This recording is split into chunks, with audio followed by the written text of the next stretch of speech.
Thanks for joining us. Commiserations on this evening. A really tough one to take out there tonight. Just explain to us where it felt like the game got away from you in the second half. Yeah, so first half is really good. I think we do really a lot of really good things on the ball. I think we caused issues in their low build, and our high press was working really well. Players were really disciplined. When press was broken once or twice, we all worked back. Second half we said they will probably do something different because they're 2-0 down at home, and they will come out differently. So that's what they did. I think that's what changed the game in the second half. They play more of a long ball, second ball game, and they stack numbers high. And we don't deal with it well enough. And it's not good enough. We don't want to concede 3 goals in one half in the Champions League. What were you missing in terms of that sort of maybe 75-minute mark, just to wrestle back some control in the game? What was it tonight that was missing in there? Yeah, it's everything. It's making better decisions on the ball in their half to keep the ball there for longer. Because it was very transitional, it became physically demanding, the game.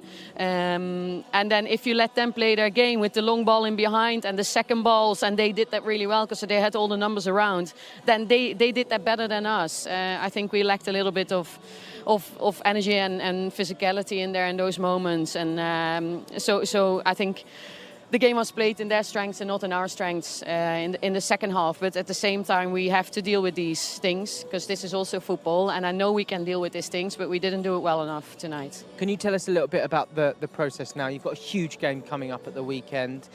How long do you give the girls now to just take a beat, take a moment to pause? And when will you start to look into the second half tonight and analyse things? I'm sure the players will watch the game back. They normally do. Coaches, of course, watch the game back. And then we travel tomorrow, and then we're back in the day after to start preparing for Tottenham. Well, good luck this weekend, and thank you for joining us, Renée. Thank you very much. Thank you. Thank you. Safe travels. Let me grab you that microphone from you. Really difficult one to take there for Renée Slegers, and you can see how much she's hurting from what will no doubt feel an incredibly difficult period in the game. She mentioned about Bayern going a little bit more direct, and as a coach that must be so difficult to take because that's a fairly simple thing to try and overcome. Yeah, and that is probably why she brought Kunikos into the game. You know, that midfielder that can sit a little bit deeper. We know that Pullover and Caldenti like to get a little bit higher, like to have possession of the ball.